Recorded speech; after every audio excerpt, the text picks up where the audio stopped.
Have you ever felt that quiet ache inside your chest? The one that appears when you look at someone else and think they're ahead, while you're somehow behind? Have you ever wondered why their life seems brighter, smoother, easier, even when you're trying so hard just to stay steady?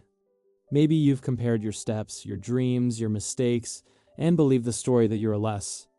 Many people hide this pain, but you don't have to hide right now. Because there is a story, a simple one, that can change the way you see yourself forever. And once you hear it, comparison will never hold you the same way again. This is the story of a young man named Eli. You may see your own heart reflected softly in him. Eli was the kind of person who moved gently through the world, as if trying not to take up too much space. He worked hard, always doing more than he needed to, yet he carried a quiet doubt in everything he touched. When he sat at his desk, he often glanced at his phone, scrolling through pictures of people who seemed braver, louder, and somehow more complete than he felt. In groups, he stayed near the edge, speaking softly, afraid his voice wouldn't matter. He didn't see his own worth yet. He only saw what he wasn't, but something was about to shift, something small but powerful. His life, which felt like a dim hallway, was about to open into a wider room. Before that moment arrived, his struggle continued silently, shaping the days ahead. He walked forward each day not knowing how close he was to gentle change ahead. Eli felt the weight of comparison in almost every part of his day. At work, he watched coworkers finish tasks faster, speak with more confidence, and receive small praises he longed for. Each moment pushed him deeper into the quiet belief that he was falling behind. When he checked social media during lunch, the images of other people's achievements made something twist inside him. A mix of jealousy he didn't want to feel and shame for feeling it at all. He whispered to himself that he should be more, do more, become more, yet nothing ever seemed enough. His identity began to blur, shaped more by what he lacked than what he carried within. Every night he lay awake, wondering why his path felt slower and smaller. Comparison followed him like a shadow he could not outrun. And day by day, the struggle grew heavier, pressing against his chest until he could barely breathe beneath it. He tried to ignore the ache, but it returned each morning, whispering that he was not enough and never would be. Even small successes felt fragile, as if they belonged to someone else. Slowly, comparison became the lens through which he saw his entire life. One afternoon, the weight finally cracked something inside. Eli, a close friend at work, received a promotion, the very role Eli had quietly hoped for. The one he told no one about because he feared sounding foolish. Everyone cheered, offering warm congratulations, but Eli felt the floor shift beneath him. He forced a smile, yet his chest tightened, and his hands trembled as he slipped away to an empty stairwell. There, with the door closed and the noise fading, he let the truth spill out in a whisper. "Why am I not like them?" His voice broke, barely louder than a breath. "Why am I always behind?"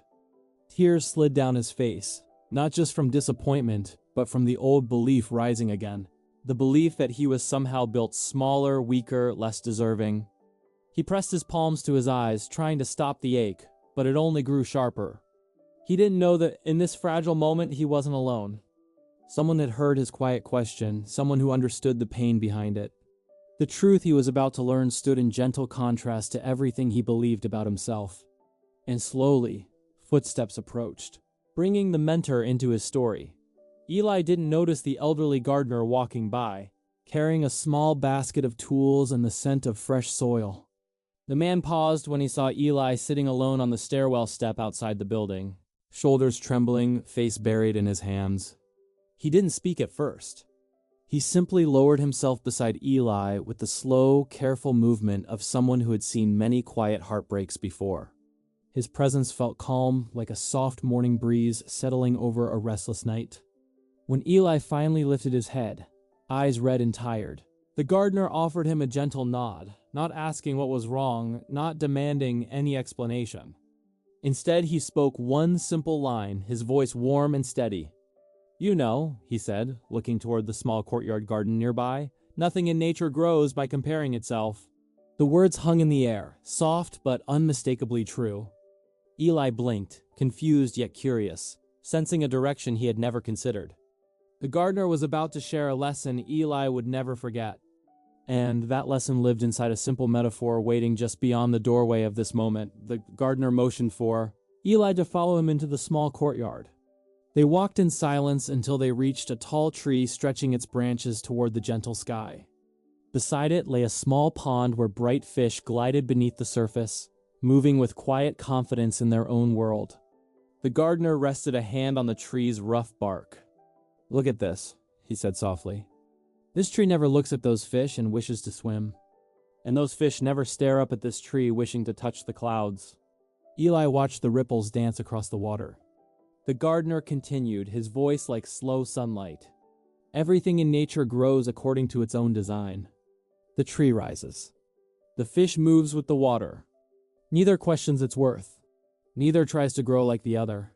Eli felt something shift inside him, a gentle crack in the belief that he should match someone else's path. The gardener knelt beside the pond. "Comparison makes you forget your own nature," he said. "It pulls you away from who you truly are." Eli's chest tightened, but this time not from pain, from recognition.